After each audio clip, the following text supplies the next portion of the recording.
Hello, I'm the Nostalgia Critic. I remember it so you don't have to.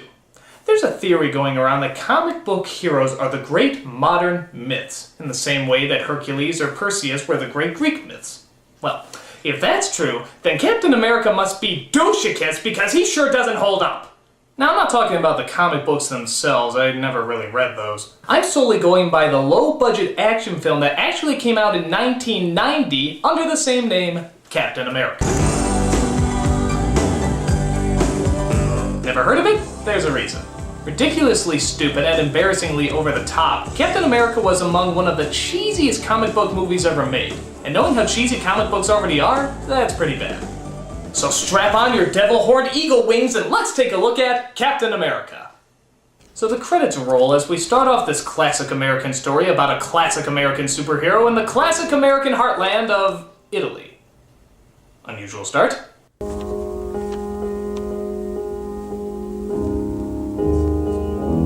What, did Mario Puzo write this? Come on, where's the action? Oh, here we go. So a young child prodigy is taken away from his family and used as a guinea pig in an evil experiment. What does the experiment do? Auf eine Art und Weise verwendet durch eine Erfindung, wie Sie sehen, werden es zweimal. We call it the Harryhausen effect.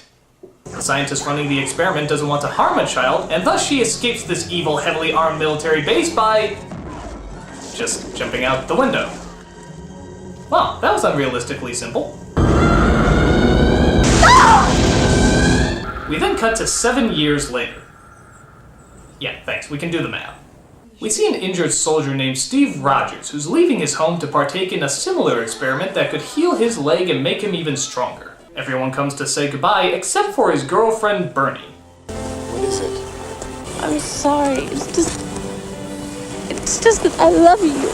That's why I didn't come to send you off. I can't imagine not knowing what you're doing or where you're going. So it appears that theirs is a romance that will always last. About 20 seconds. I'm serious, they share the screen for just 20 seconds before he leaves. I've grown more attached to my toothbrush in that amount of time! So anyway, they take him to a secret base located just under an everyday restaurant. How's the pot roast today, Roz? Oh, about as good as it was yesterday. Looks like the usual service at Denny's. So they go downstairs to the secret laboratory where they're trying to create the perfect American superhero and ultimate Grand Slam breakfast. He may not be Superman, but he'll be a living symbol of what this country stands for. Well, I agree with the first part.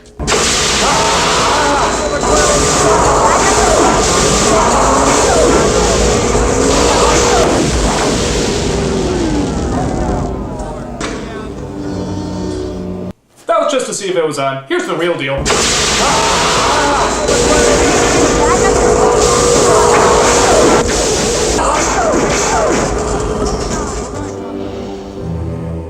Oh, wait.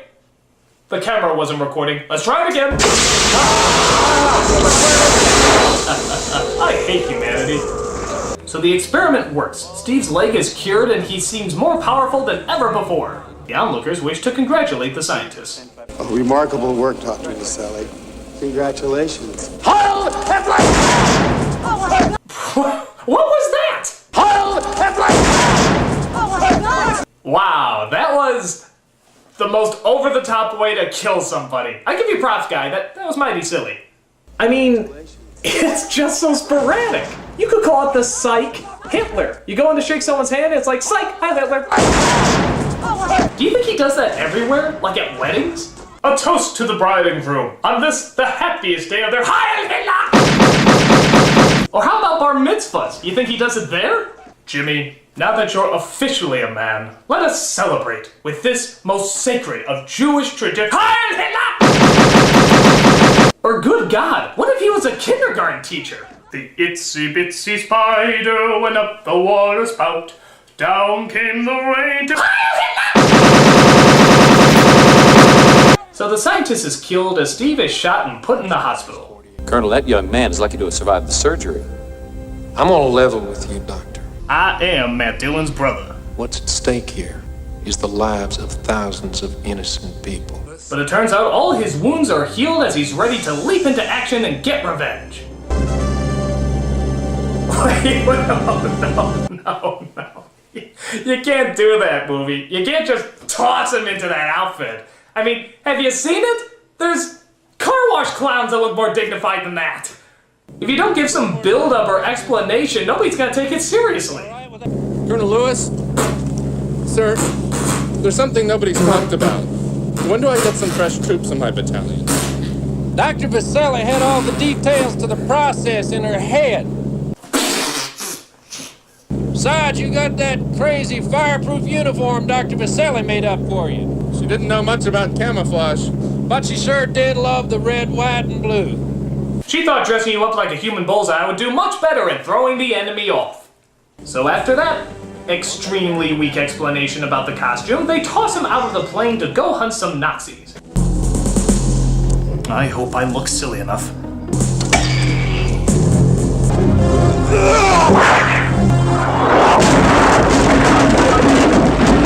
What, do you invade F Troop?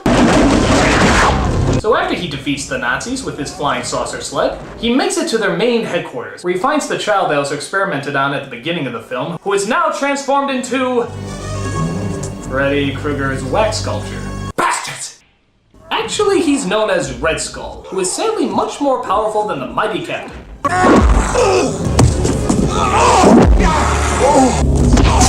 Wow, Captain America kinda sucks. Pity him. He is like a child. So after getting his blue nads kicked, they strap him to a missile and plan to launch him towards the White House. Where is the big bomb going? White House. A present for President Roosevelt. How will Captain America get out of this one? Will he turn the White House into rubble, or will he escape to get his American ass beaten once more? Tune in next time, which is right now. Two can travel cheaply as one, you sick bastard! Falling hard!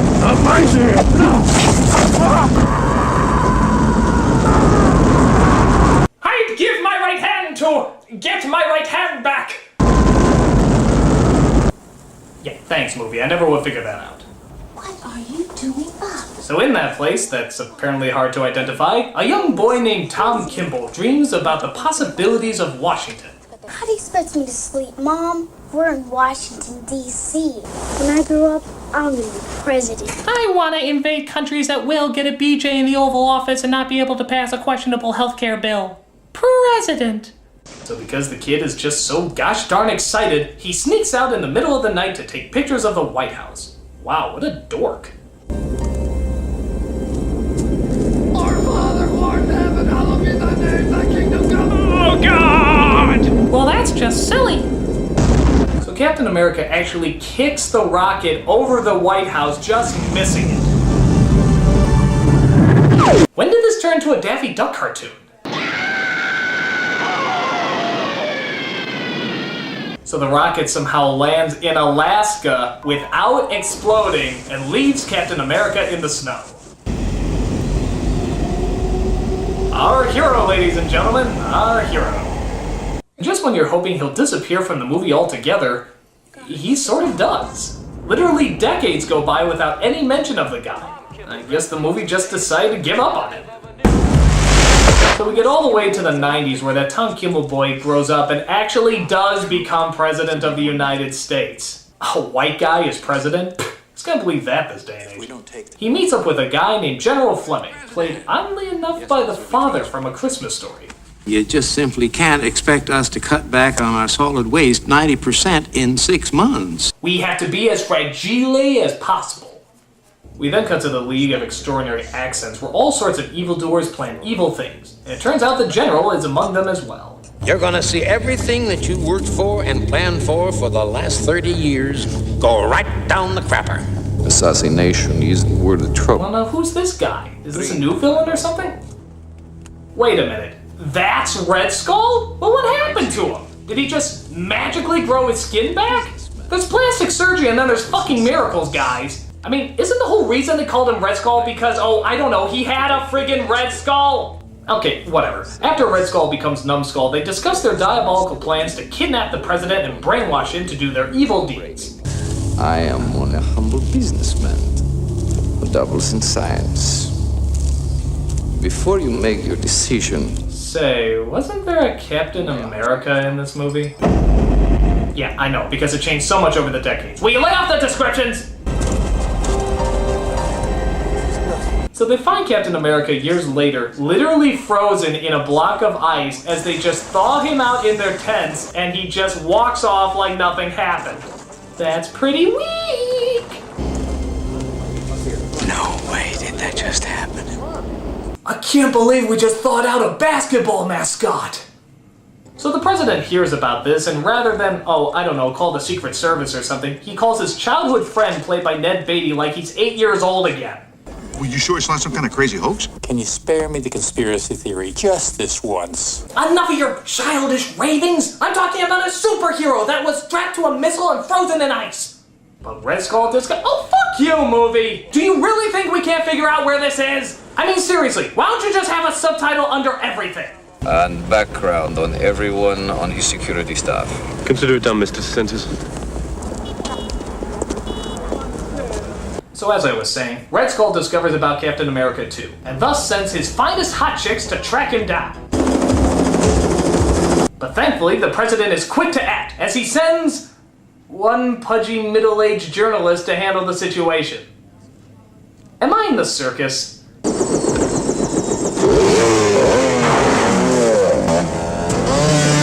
So Captain America escapes the evil supermodels on dirt bikes because he heroically cowers into a pickup truck being driven by Ned Beatty. I honestly could not make this up if I tried. This Red Skull guy was closely involved in the murders of Robert Kennedy, John Kennedy, Martin Luther King. Okay, stop. You're seriously gonna bring up the assassination of Martin Luther King Jr. in a movie that has this thing in it? Why do I get the feeling that's not gonna mesh?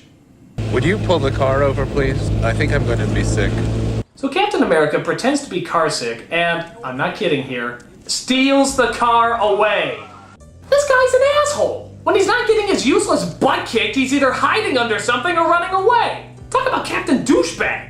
So he goes back to his old home only to find his girlfriend of 2 sentences is married and has an identical twin daughter. And yeah, she's played by the same actress. Everyone kept saying that missing in action was just another way of saying blown to smithereens. But I never believed them. Not for 1 second. That's why I got married? I feel so old and ugly and look at you. You? Ugly? Not a chance.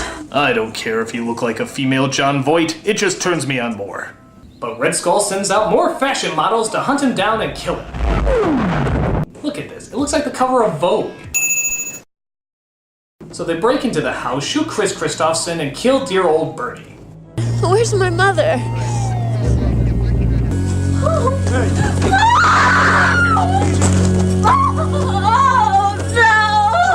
Oh, I can't stand to watch myself die!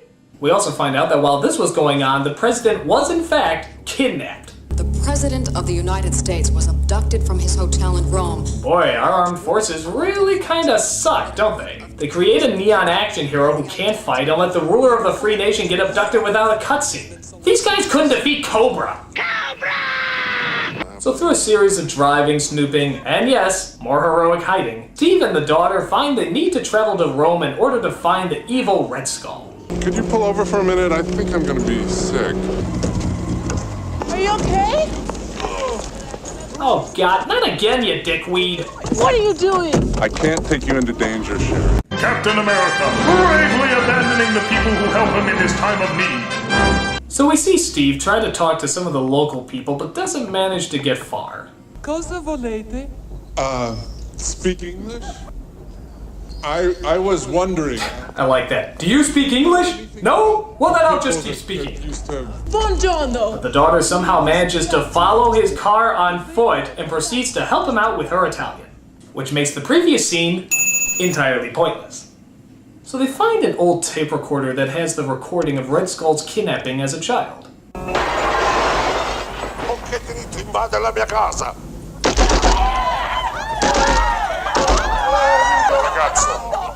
But they're then approached by Red Skull's hot chicks who try to kill him again. Get down! Pretty slow on those guns, ladies. I mean, you're not moving like you're doing a yoga move, just whip it out! So we partake in a pretty standard chase scene with no real surprises.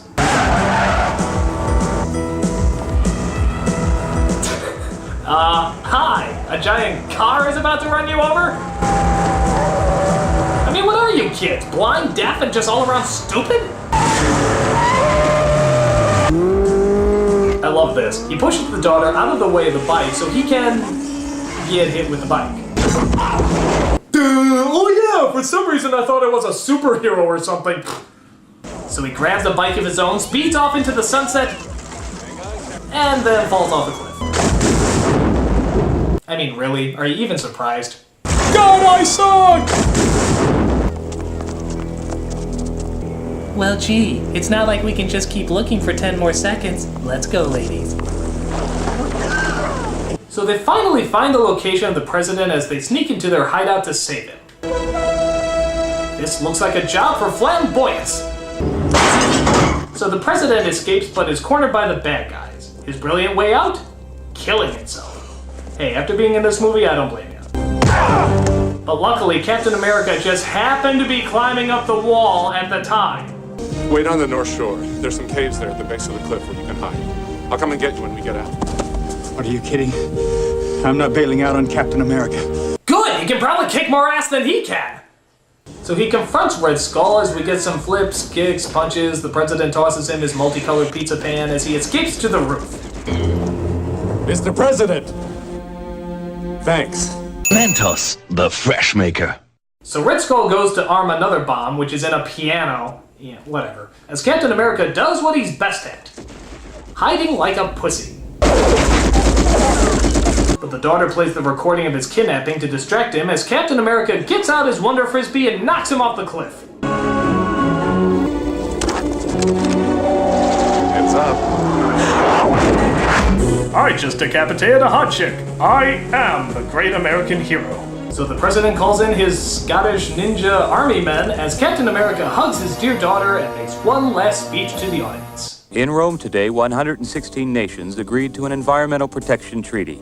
In a brief statement after the signing... Okay, if you start rolling the credits over the dialogue, we kind of figure it's not important. Most important plot points happen before the movie is over. So yeah, just going by this movie alone, it appears that Captain America would be the lamest superhero ever. I mean, just look at the highlights on the back of the box. It's Captain America getting beaten up by Red Skull and being strapped to the bomb.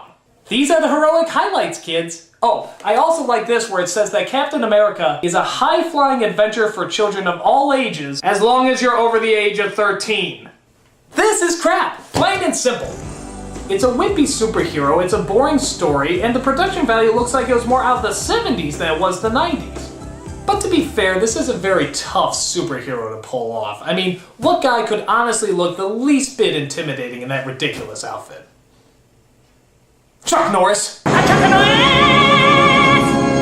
I'm the Nostalgia Critic. I remember it so you don't have to.